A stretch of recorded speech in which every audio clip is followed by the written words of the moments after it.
Today I'm starting this video by asking you several short questions. The first is, what kind of pains do you have, those that come and go? Do you remember how and when those pains appeared? Do you take anti-inflammatories, and how many do you take throughout the month? And now, a slightly longer question. Have you ever stopped to consider the possibility that those persistent aches and pains you are experiencing might actually be caused by certain stubborn cells that were supposed to have naturally died off a long time ago? But instead of dying, they remained. And now what they are doing is gradually and systematically poisoning all of the healthy cells that are surrounding them. And tell me something, did you know that one of the side effects of taking anti-inflammatories is that they block the only signal that tells those cells to leave? Because when you look at the situation, it turns out that you're taking a specific type of medication to reduce your pain.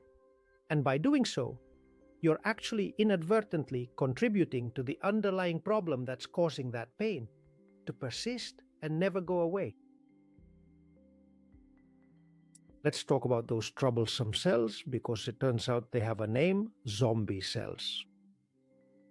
They are defective cells that at some point should have left your body, but they're still there. And you, by taking anti-inflammatories chronically, what you're actually doing without realizing it is perpetuating their presence.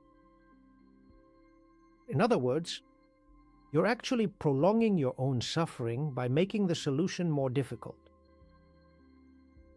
And that is exactly the topic I'm going to talk to you about today.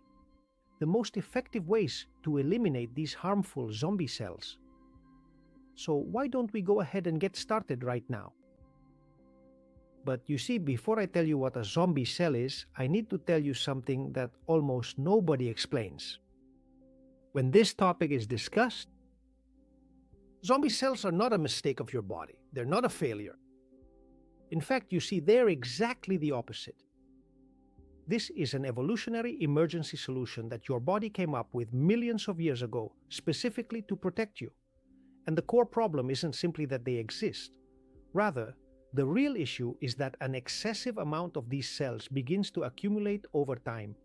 Unfortunately, no natural process removes them from your body, and that buildup eventually causes various negative effects.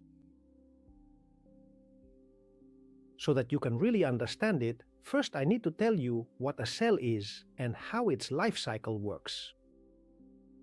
The cell, you see, is the smallest unit of life that exists.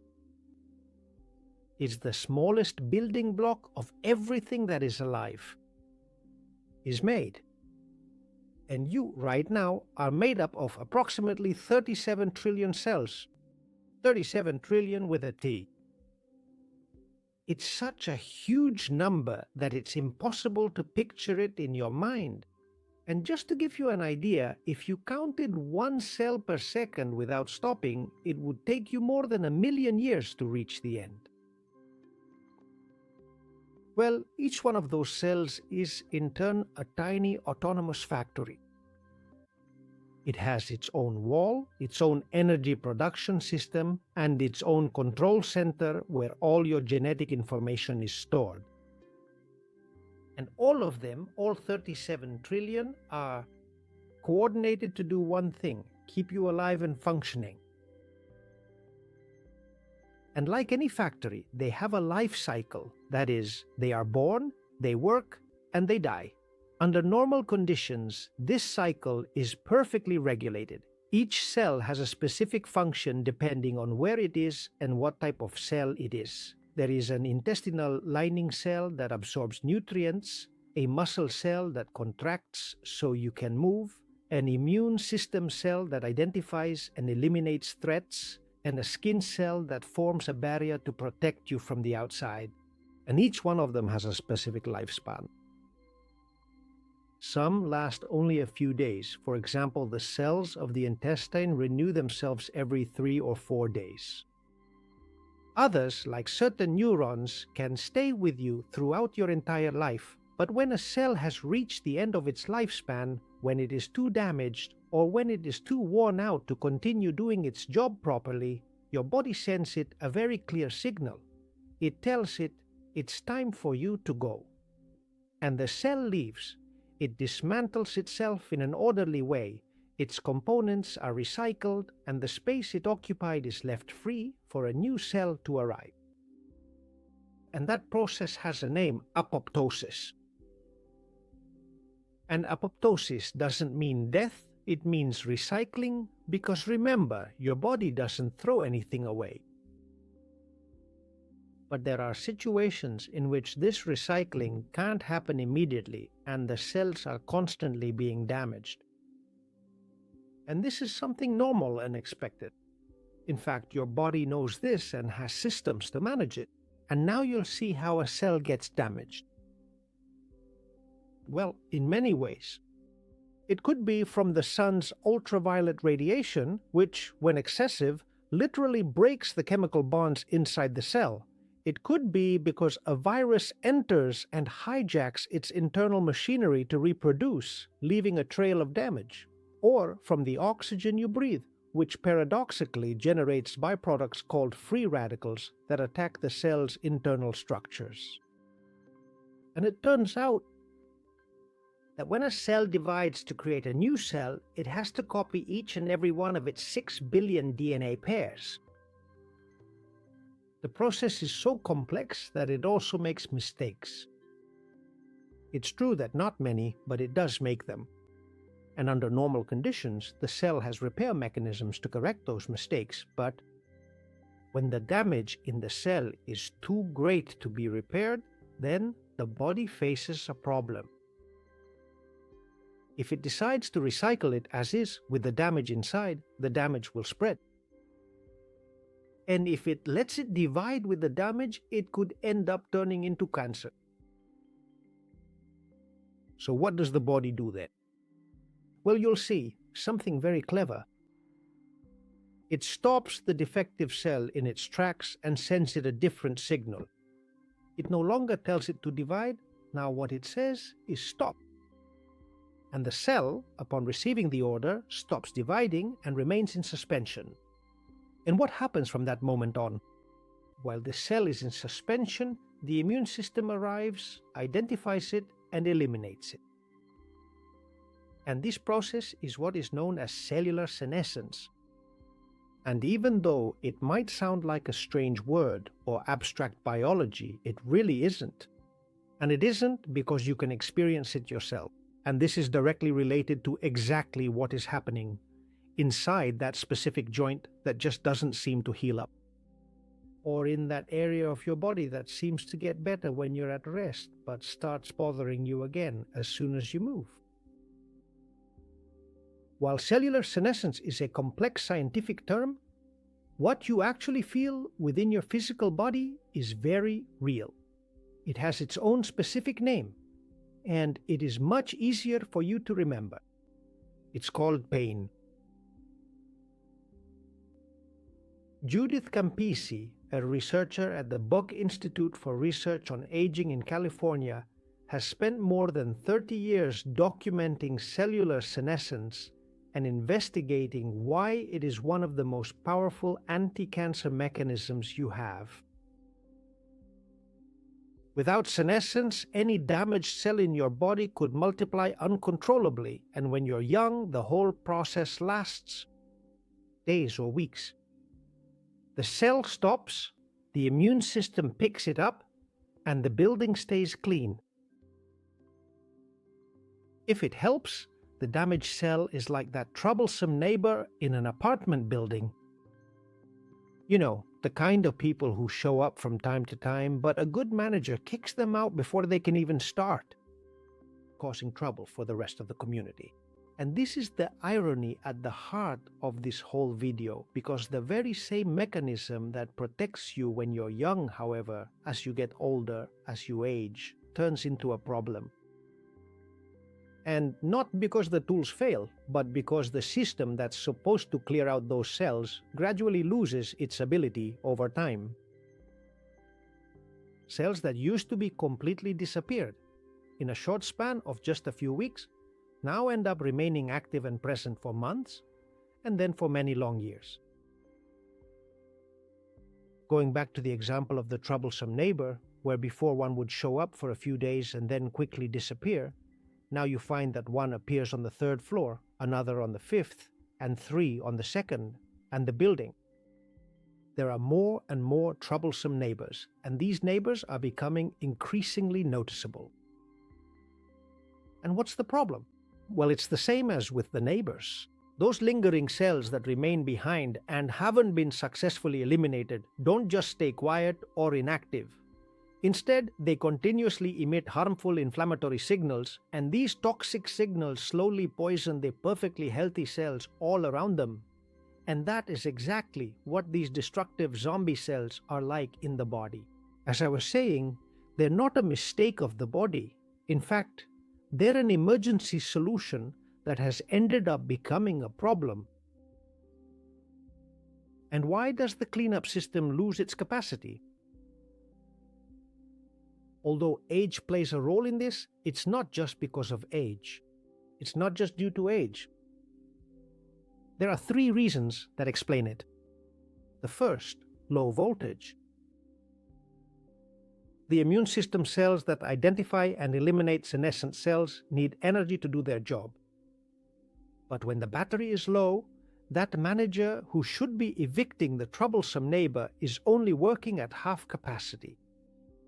He sees the troublesome neighbors, knows them, and has them perfectly identified, but he doesn't have the energy to kick them out. The second major reason involves the presence of those toxic neighbors themselves, who, in their own turn, gradually weaken the authority of the manager. The signals emitted by zombie cells damage the immune system that should be eliminating them. You see, this creates a vicious cycle. The more zombie cells there are, the harder it is for the immune system, and the less the cleaning system can do. And the less it can do, obviously, the more zombie cells accumulate.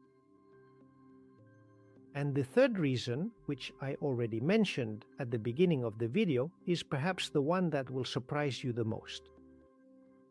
Chronic anti-inflammatories. But that reason and its explanation deserve their own space, so in a few minutes we'll come back to it. Now let's pause here for a moment because I need to make an important clarification. Zombie cells don't appear because your body is broken. They appear because your body did something smart that over time simply is not being properly cleaned away. The problem, therefore, is not the emergency brake that prevents those damaged cells from multiplying. The problem is that the garbage truck that should come to take away those cells arrives later and later each time. And this forces us to completely change the way we approach the situation.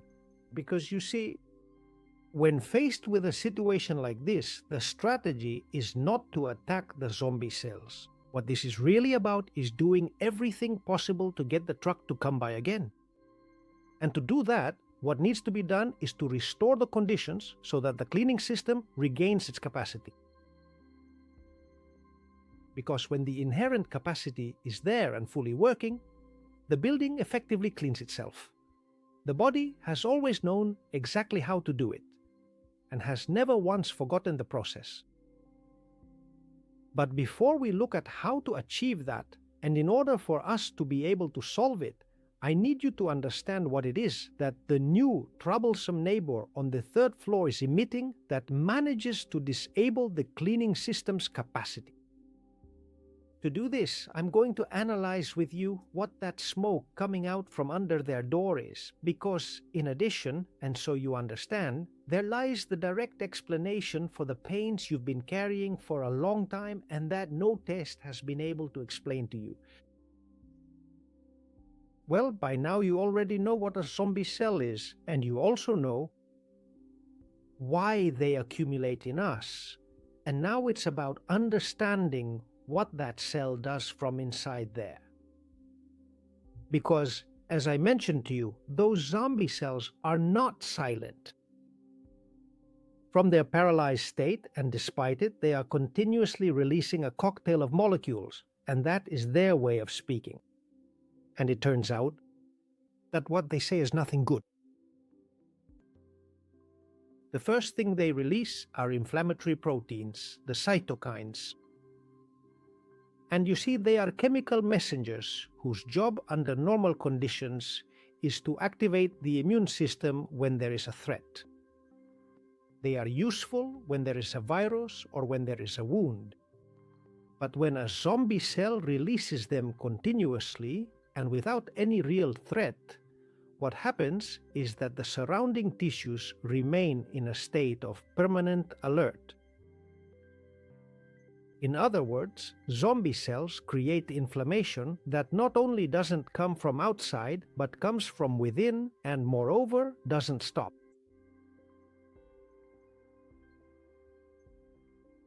The second thing they release are enzymes that degrade connective tissue. Think of connective tissue as if it were the cement that holds the bricks of a building together. Within your entire body, it provides essential structure, vital strength, and incredible flexibility to your various joints, tendons, and skin, as well as your complex network of blood vessels. Well, what these zombie cells actually do is release specialized chemical enzymes whose specific job is to break down and dissolve that cellular cement slowly, little by little each day, but doing so continuously and relentlessly. And what is even more concerning, you do not even notice it happening. It is all done very stealthily and quietly, until the point where the damage is already completely done. And the third thing they emit are signals that invite and push neighboring cells towards senescence. In other words, they actively try to turn the surrounding healthy cells into zombie cells. They seek to spread the contagion. And if we go back, in the apartment building, what the toxic neighbor on the third floor basically does all day is try to turn the neighbors on the fourth and second floors into troublemakers too. And he doesn't do it all at once. He does it gradually, non-stop. He starts by greeting them in the elevator, then invites them for a beer, and so on, until he convinces them to become just as toxic as he is. Exactly the same thing that zombie cells do. It's as if they don't like being alone. And this cocktail of molecules released by zombie cells was given a name by Judith Campisi, SASP, which stands for Senescence-Associated Secretory Phenotype. And it's a name, a technical term that you really don't need to memorize, and it's used to explain something as specific as what I mentioned before, the smoke coming out from under the neighbor's door on the third floor.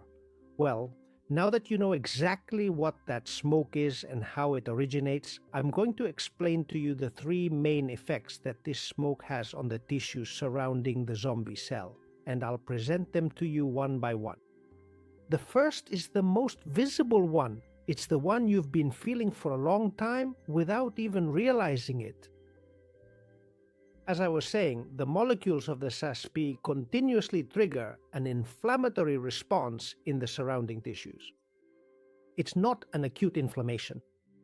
It's not like the kind you get from a blow that hurts a lot and goes away in a few days. What I'm talking about is a low-grade, constant inflammation that never quite becomes a medical emergency, but also never completely goes away. It comes and goes, but even when it goes away, it always keeps you on alert, waiting to see if it will come back. Does that description sound familiar to you?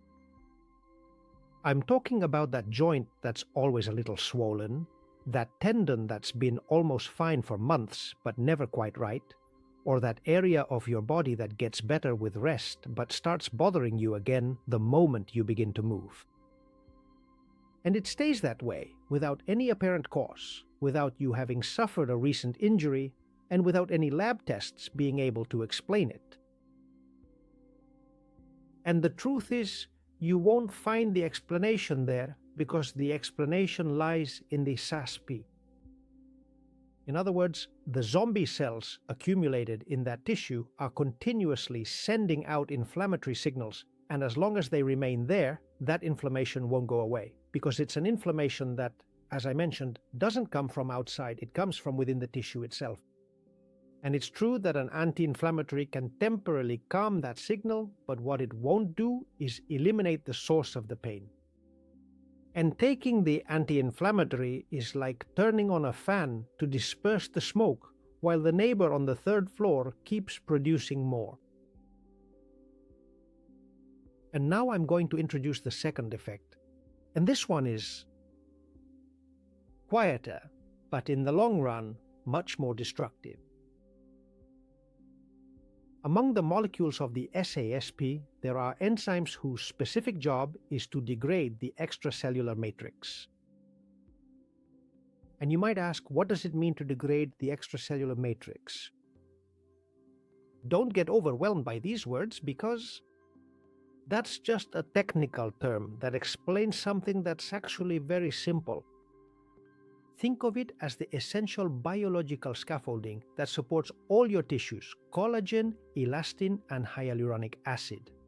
In other words, these are the vital components that provide the necessary structure, elasticity, and resilient strength to your joints, your skin, and even your horns. They form the very foundation of your body's physical integrity. And the way these senescent zombie cells function is by constantly secreting harmful enzymes that are actively working to break down and degrade your internal cellular scaffolding and your overall structure. And as I mentioned to you before, they do not do it all at once. They go little by little, slowly, taking it just a bit further each day. To help you understand, it's likely that what I'm telling you explains something you've already noticed. An injury that took much longer to heal than you expected? A tissue that after healing was never quite the same? Or a joint that over the years has gradually lost its range of motion? And all this without any doctor being able to explain exactly why. The real solution to this problem is not simply to dismissively attribute everything generically to the natural process of growing older. If you want to be precise in your analysis, you should start thinking about the zombie cells that you almost certainly have accumulated in that specific tissue, and that are degrading its structure day by day. And now we come to the third one. Of the effects that the smoke produced by SASP has on the tissues surrounding the zombie cell. And this one is definitely the most unsettling of the three. You see, the complex mixture of signaling molecules released by SASP not only triggers widespread inflammation and tissue degradation, it also fundamentally alters the surrounding environment, the behavior of the healthy cells surrounding the zombie cell, and not only do they alter them, they push them towards senescence. In other words, they infect them. And this is exactly the same as if the toxic neighbor on the third floor were so unbearable and so successful in his efforts as a preacher that the neighbors on the fourth and second floors started to behave like him, to stop paying, to make a mess, and to create their own noise. In biology, this is called environment-induced senescence, and it is one of the mechanisms by which the accumulation of zombie cells accelerates over the years. It's not just that the cleaning system loses its capacity, it's that each zombie cell creates new zombie cells around it. So what is it that happens then? Well, the building fills up with undesirables more and more quickly. What I just told you, I don't know if you already knew about it or not, but I think that if you didn't, you must be surprised. Let's pause for a moment. Breathe. You have just understood what that smoke from the toxic neighbor I was telling you about does. It chronically inflames your tissues, slowly but relentlessly degrades your structure, and turns neighboring cells into its allies, transforming them into new toxic neighbors within your body. And that's the big picture. But now comes the part of the video I promised you at the beginning, which is the one that will surprise you the most, because it's the one that frames that picture. And it's also the part that will probably make you feel the most uncomfortable. If in an attempt to ease those pains that just won't go away, you've been taking for some time. Anti-inflammatories. And please understand, I'm not trying to make you feel guilty. What I want is to tell you something that probably no one has explained to you until now, because understanding this is what will actually allow you to change the situation. There is a researcher at Harvard University who has spent decades studying something that conventional medicine has been slow to accept. His name is Charles Serhan. He is a biochemist and pharmacologist by training, director of the Center for Experimental Therapeutics and Reperfusion Injury at Brigham and Women's Hospital in Boston. This center is, in turn, one of the most important university hospitals in the world and is directly affiliated with Harvard. Serhan. Therefore, and as you can imagine, he is not an alternative doctor, nor someone who dedicates himself to spreading fashionable theories. He is one of the most cited scientists worldwide in the field of inflammation. He has published more than 600 articles in top-level scientific journals and in 2007 received the William Harvey Award from the American Heart Association. Heart Association for its work on the mechanisms of inflammation resolution. To put it simply, what Serhan uncovered through his research, and which took many long decades to finally be accepted by conventional medicine, fundamentally revolutionized the way we perceive and comprehend the process of inflammation. The idea you probably have, and that many people have, about inflammation is that it's like a switch, something that turns on when there's damage, and to stop the signals, you have to turn it off. To put it simply, that is the primary purpose of anti-inflammatories, to flip the switch to the off position. Well, Serhan showed that this is a dangerous oversimplification. This is because the process of inflammation is not actually just a simple on-off switch.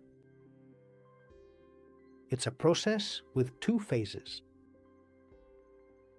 The first phase is the one we all know, the acute inflammatory response. A tissue is damaged, it sends out alarm signals, the immune system arrives, it assesses the damage and activates the response. You might notice significant swelling, intense heat, and sharp pain occurring in the area, and while it is certainly quite uncomfortable, it is actually a vital and necessary process for healing. This is simply your body doing its complex job effectively, and then comes the critical second phase of recovery, which is something that almost no one ever takes the time to fully explain to you. Resolution. Once the immune system has done its job, it needs to receive another signal, the signal that the work is finished, that it can withdraw, and that the tissue can begin to regenerate. And Serhan discovered the molecules that transmit that signal. He called them SPMs, specialized pro-resolving mediators. And these are the molecules that tell the immune system, mission accomplished, you can leave. And this is where the problem arises with conventional anti-inflammatories, NSAIDs, which are non-steroidal anti-inflammatory drugs. In other words, the most common anti-inflammatories that are not cortisone. For example, ibuprofen, naproxen, or diclofenac. It turns out that these block the COX enzymes, and the COX enzymes are the ones involved in the first phase of inflammation, the acute response. So what do NSAIDs achieve by blocking them? Well, it's very simple. They cut off pain and swelling. And that is the reason why you feel a sense of relief when you take those medications. It is because they have blocked the swelling, the heat, and the pain. However, those same COX enzymes which are now blocked also happen to be involved in the production of Serhan's specialized pro-resolving mediators, or SPMs.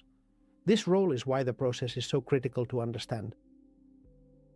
Remember, these SPMs are the resolution molecules discovered by Serhan. They're the ones that tell the immune system it can leave because the mission is accomplished. So then, what is the result of taking anti-inflammatories? By inhibiting the activity of KIOX, you not only effectively silence the initial alarm signal, but you also block the specific signal that communicates to the immune system that it can finally start cleaning up and begin to withdraw. And what happens when that signal doesn't arrive? The process doesn't get completed. The damaged cells that should have been identified and eliminated during the resolution phase are not eliminated. They remain there in suspension, without the garbage truck coming by to pick them up, and since they stay there, it is like what we often call senescent or zombie cells. In other words, when you take an anti-inflammatory chronically for that persistent pain that just won't go away, what you're actually doing is completely cutting off the one and only vital signal that could put an end to that pain for good. You've effectively silenced the messenger that tells the body to start the cleanup, and while that messenger is silenced, the essential cleanup process simply never occurs, so the pain inevitably returns.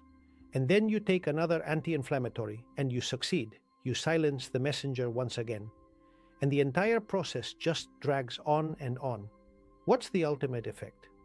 The pain becomes deeply chronic and the affected part of the body fills up with unwanted, lingering cellular neighbors.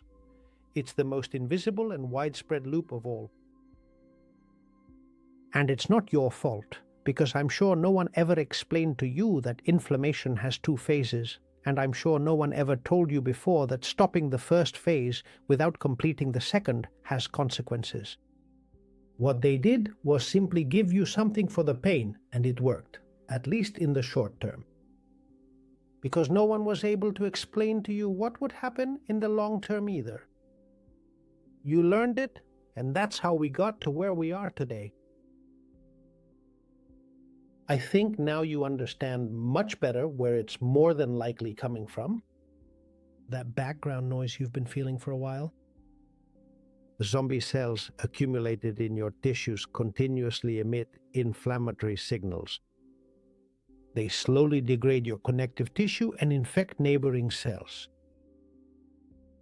And the anti-inflammatories you take to quiet that noise, without anyone having explained it to you, actually end up cutting off the signal. That could truly clear it away. It has certainly been quite an interesting and long journey that we have taken to get here today. But you see, I am really very sorry, but I still simply cannot stop what I am doing. Now, there is actually something else very important that I really need to tell you.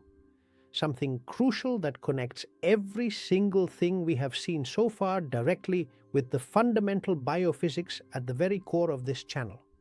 You see, these zombie cells, they are not just a simple chemical problem to solve. They are also quite fundamentally a complex electrical problem as well. And when you understand this, you'll see why the solutions I'm going to give you in the last part of the video work on a level that goes far beyond what any drug can achieve. Now let's take a quick moment to briefly recap.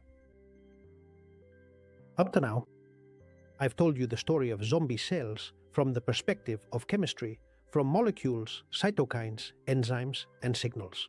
And all of that is real and important, but there is a much deeper layer, one that explains why some people accumulate zombie cells much faster than others, why some people, eating the same and living similarly, age well, and others age poorly. And why is that? The solutions I'm going to give you in a few minutes work on a level that no drug can reach. That deeper layer is electricity. I've already told you in other videos that every cell in your body works like a small battery. It has an electrical charge inside and a different charge outside. The difference between the two is what creates the voltage, and it's a real, measurable voltage in a healthy cell between 50 and 90 millivolts. And now you'll see that voltage turns out not to be an unimportant technical detail. It's the condition that makes it possible for the cell to function, for its gates to open to let nutrients in, for its enzymes to work properly, and for its internal signals to be transmitted accurately. But it's also the condition that makes it possible, thank you, for apoptosis to occur. In other words, this is done so that the highly complex and orderly process of cellular recycling that I specifically mentioned at the very beginning of this video can be successfully completed in a proper and efficient manner. Whenever a biological cell's internal voltage is maintained at exactly the right level, the critical apoptosis signal comes through very clearly and effectively. The cell receives it, the process is completed, and the cell is recycled. But when the voltage is low, that signal arrives weak and distorted like a phone call with bad reception, and the cell doesn't receive it properly. The process doesn't get completed, and the cell becomes trapped. In that intermediate state, neither functioning nor being recycled, stuck, and it turns into a zombie. In other words, low battery is one of the direct causes of the accumulation of zombie cells, and it's not the only one, but it is a very important and, pay attention, very reversible. And here comes the crucial connection that completes the full circle of the narrative of everything we've seen today. Zombie cells don't just accumulate because the battery is low. Remember what I told you at the very beginning. They also actively drain the battery of the healthy cells around them. And how exactly do they do it? Through the SASP, that complex cocktail of inflammatory molecules discovered and named by Judith Campisi, which they are constantly and relentlessly secreting into their environment.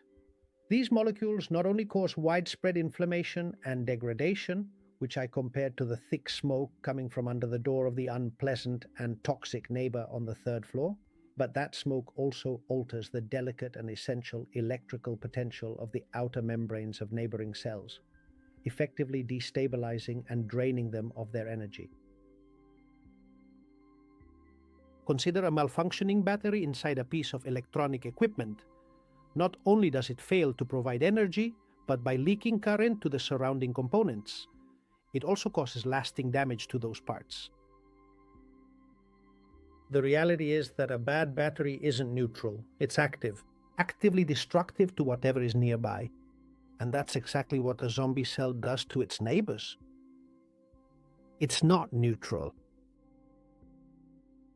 From its current state of total paralysis, it actively and aggressively drains the living cells all around it. And a drained cell is essentially one that simply cannot properly complete its natural process of apoptosis. And why is that? A drained cell cannot properly complete its apoptosis because remember what I explained earlier. Apoptosis is an active process. That is, it's not that the cell simply shuts down. No, it carries out an entire sequence of orderly steps, dismantles its internal machinery, packages its components so they can be recycled, and sends signals to the immune system to come, to collect the remains. Each of these steps consumes energy, electrical energy, voltage. It's like trying to run a program. Remember what I explained to you earlier. Apoptosis is an active process. It's not that the cell simply shuts down, it carries out an orderly sequence of steps. It dismantles its internal machinery, packages its components so they can be recycled, and sends signals to the immune system. So it comes to collect the remains. Each of these steps consumes energy, electrical energy, voltage. It's like trying to run a complex program on a computer with only 3% battery left. The computer tries, it starts the process, but halfway through it runs out of power and the program doesn't finish. The system gets stuck in an intermediate state, neither completely shut down nor fully functioning. And that is exactly what happens to a biological cell with low voltage when it tries to complete its apoptosis. It starts the entire process, receives the necessary signal, but simply doesn't have enough energy to carry it out to the very end and gets stuck halfway.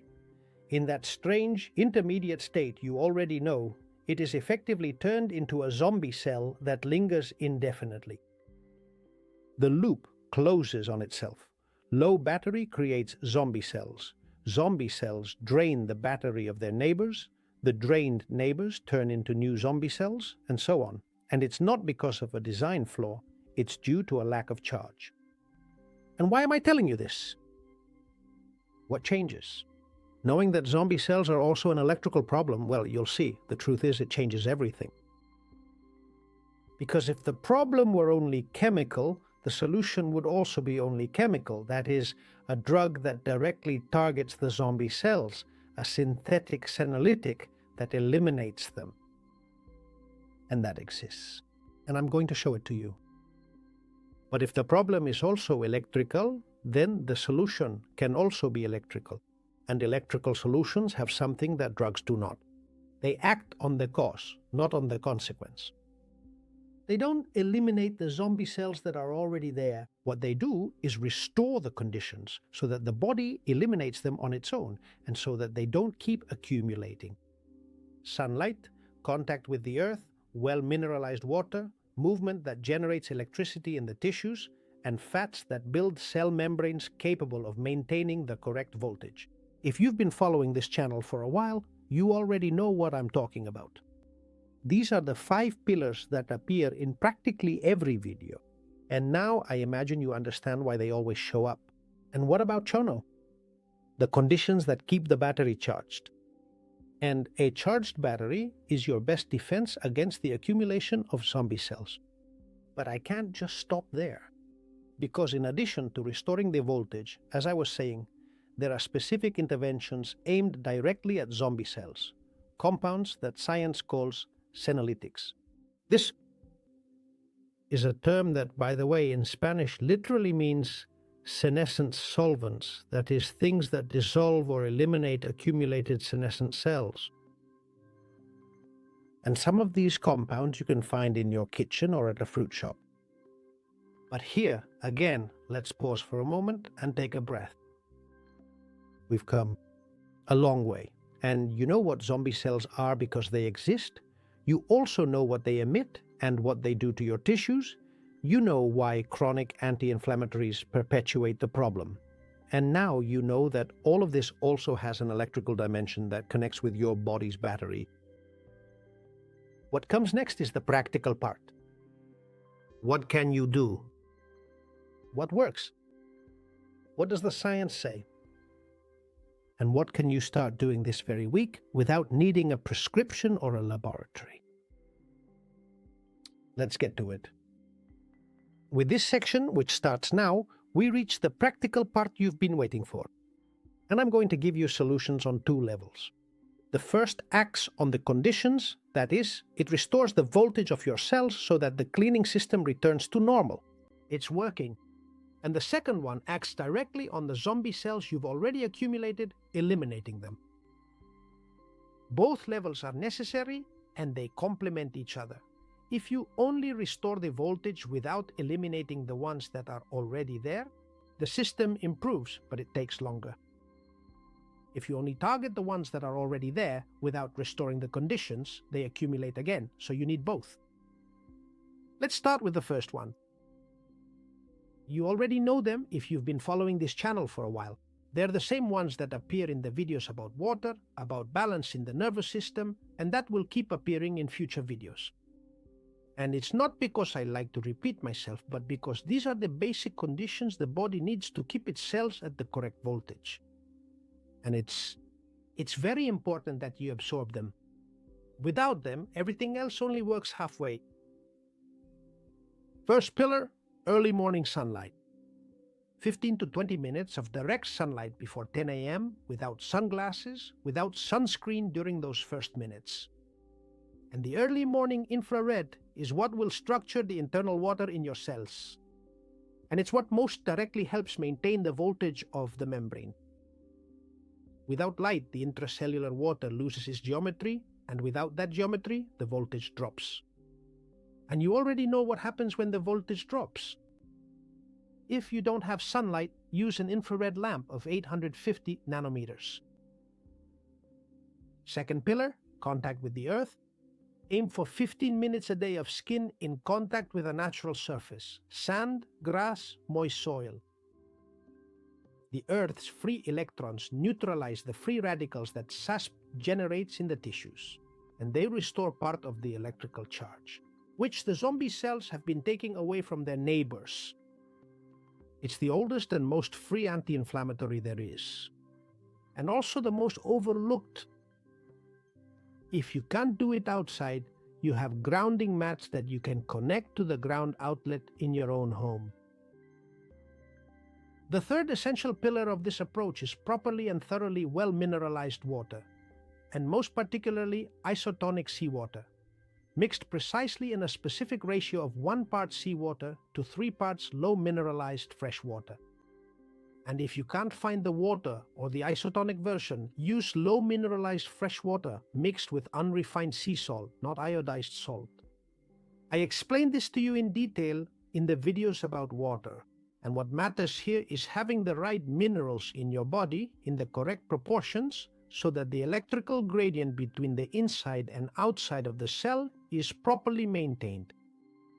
In the absence of these critical components, the overall voltage begins to decline significantly, and a cell with weakened and unstable voltage becomes much more highly susceptible to being trapped in a state of senescence. Fourth pillar. Eliminate industrial vegetable oils and replace them with fats that build stable cell membranes. Stable ones: grass-fed butter, extra virgin olive oil, lard, tallow. You see, a well-constructed membrane better maintains the difference in charge between the inside and outside of the cell. And a membrane built with oxidized and unstable oils loses voltage. And a cell that loses voltage, as you know, is a more vulnerable cell. Fifth pillar. Movement, but I mean the right movement for this moment. I don't mean high-intensity cardio that exhausts an already overloaded system. I'm referring to the movement that generates piezoelectricity in the fascia, long and gentle walks, deep stretches, yoga, swimming. This specific physical movement generates minute electrical currents within the tissues that actively assist in maintaining the overall voltage of the cells and restore the surrounding cellular environment in such a way that the immune system can once again be an immune system, do its cleaning job. These 5 essential pillars are not just generic health tips. They are 5 powerful ways to raise the voltage of your cells so that the internal property manager of your body has enough energy to function properly once again. Enough to kick out the neighbors, the toxic ones. Without voltage, the manager works at half capacity. And with voltage, he does his job and the building cleans itself.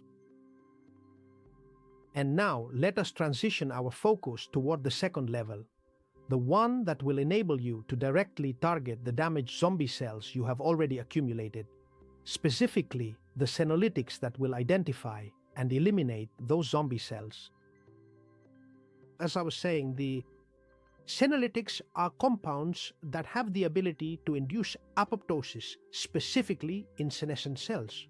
In other words, they can complete the process that was left unfinished.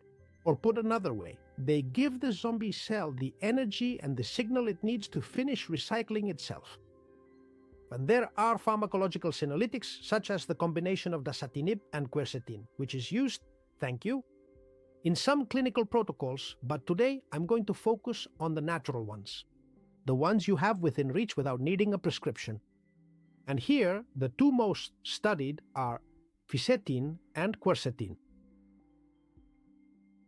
Before I tell you how they're used, I need you to be clear about exactly what Fisetin and Quercetin are, because, as I was saying, they're not drugs.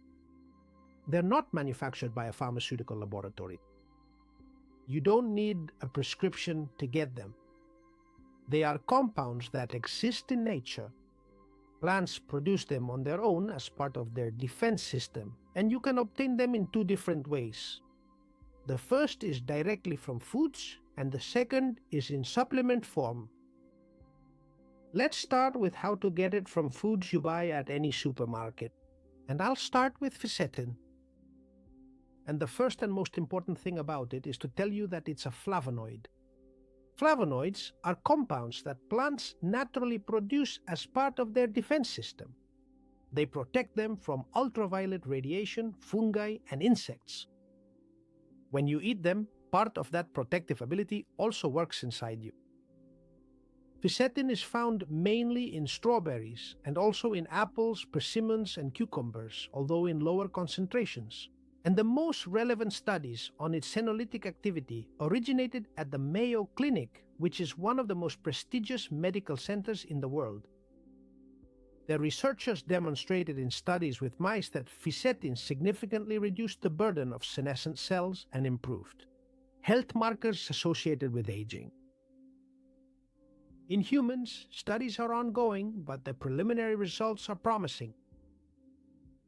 Peter Attia, who is a physician specializing in longevity and one of the most rigorous science communicators in this field, he has spoken extensively about Senolytics in his various appearances.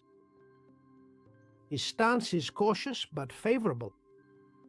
The preclinical evidence is solid, the evidence in humans is growing, and the safety profile of Fisetin is very good. And now let's talk about quercetin. This is another flavonoid of the same type, and it has something that makes it especially interesting for what we're discussing today. It acts on the problem through two pathways at the same time. On one hand, like Fisetin, it has senolytic activity, meaning it helps induce apoptosis in accumulated senescent cells. In a way, it gives them the final push that they needed to complete the recycling process that had been interrupted. It's kind of like, buddy, your time has come, so you have to go. And this, along with a pat on the back.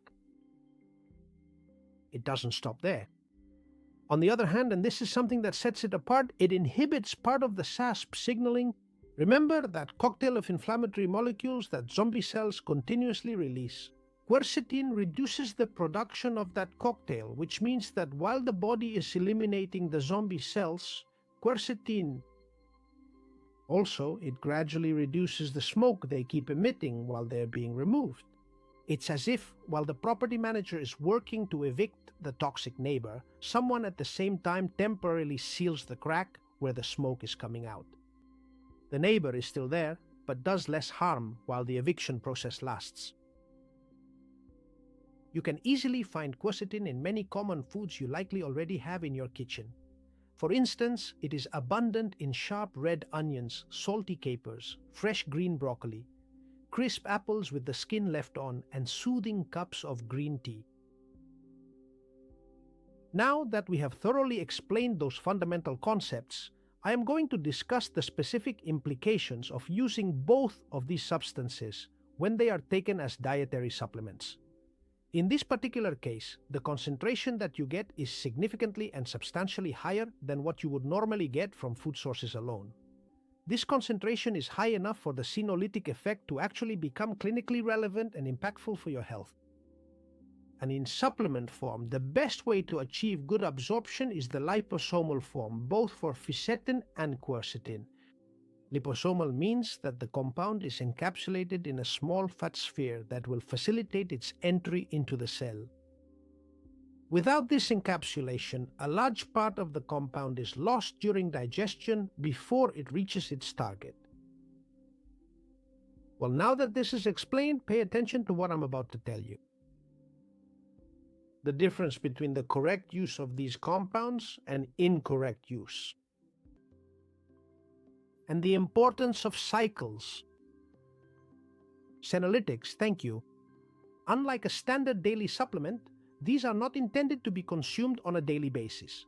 Instead, they are administered in specific, carefully timed cycles, and it is absolutely crucial for you to understand this process. There is a biological reason behind this instruction. Senescent cells do not accumulate continuously and uniformly, they accumulate in waves. And the immune system, when it is functioning well, also eliminates them in waves. Along these lines, the protocol that has been most studied, and which Atya has also discussed in detail, is to take them once a month in cycles of 2 to 5 consecutive days, using high doses during those days and resting for the remainder of the month.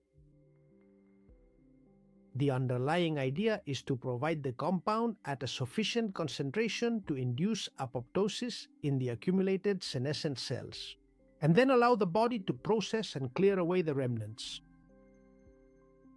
The exact doses and precise duration of the cycles are still under investigation, as is the exact protocol regarding dosage and timing. Thank you. I will cover this in detail in a specific video that I will publish soon. If you don't want to miss it,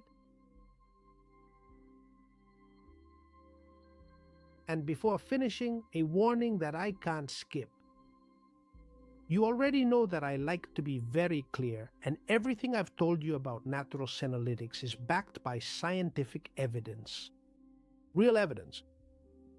But that evidence in humans is still growing. It's not an established science at the level of the effect of tobacco on the lungs. It's a promising and rigorous science that is pointing in a very clear direction. And I'm telling you this because I believe you have the right to know, and because I think that based on this information, you can make informed decisions. And not because I'm recommending a medical treatment to you, because that's what your doctor is for. Well, today's topic, it's been quite an intense journey. Let's pause for a moment and review the action plan I've proposed to you. There are 2 distinct and essential levels to consider. The first is to re-establish the necessary electrical conditions so that your internal cleaning system can function effectively once again. That involves natural light, healthy earth, mineralized water, the right kinds of fats, and proper physical movement. And the second is to directly target the accumulated zombie cells with Fisetin and Quercetin in monthly cycles. Neither of the 2 requires a prescription. Neither requires a laboratory. And together they address the problem at its 2 roots, the electrical cause and the accumulation that already exists. Do you feel that you have the necessary tools and resources right now that you simply didn't have when you first began the process of watching this video? In the beginning of our discussion, I asked you several important questions. What kind of pains do you have that come and go without explanation? How many anti-inflammatories do you take per month? Have you ever thought that those pains might have a cause that no one had explained to you? Now you have the answers. But I want you to take away something that goes beyond zombie cells, Senolytics, and the 5 pillars.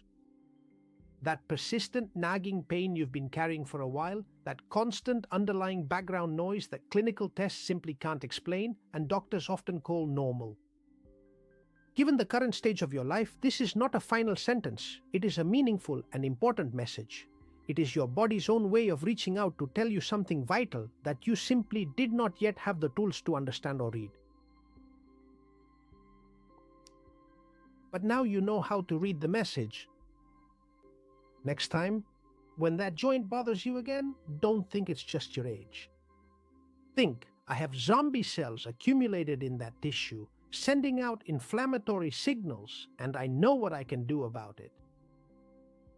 The next time that tendon takes too long to recover, don't think, my body just isn't what it used to be. Instead, think, my cleaning system needs more voltage to finish the job. And that's the difference between living in a body you don't understand and living in a body you know, the manual. And that difference, once you know it, never goes away. Be clear about this. Your body isn't broken. It never was. It just has toxic neighbors that have gone too long without being evicted. And now, you already know how to evict them. Start this week, and you don't have to start with everything at once. Start with a strawberry, with 15 minutes of morning sun, or by taking off your shoes and stepping on the grass in the park, or by swapping sunflower oil for extra virgin olive oil. They're small gestures, but gestures that tell your body the property manager has support again. That the garbage truck is going to start coming by more often and the building will be clean again very soon, because when you give it the right conditions, it always happens.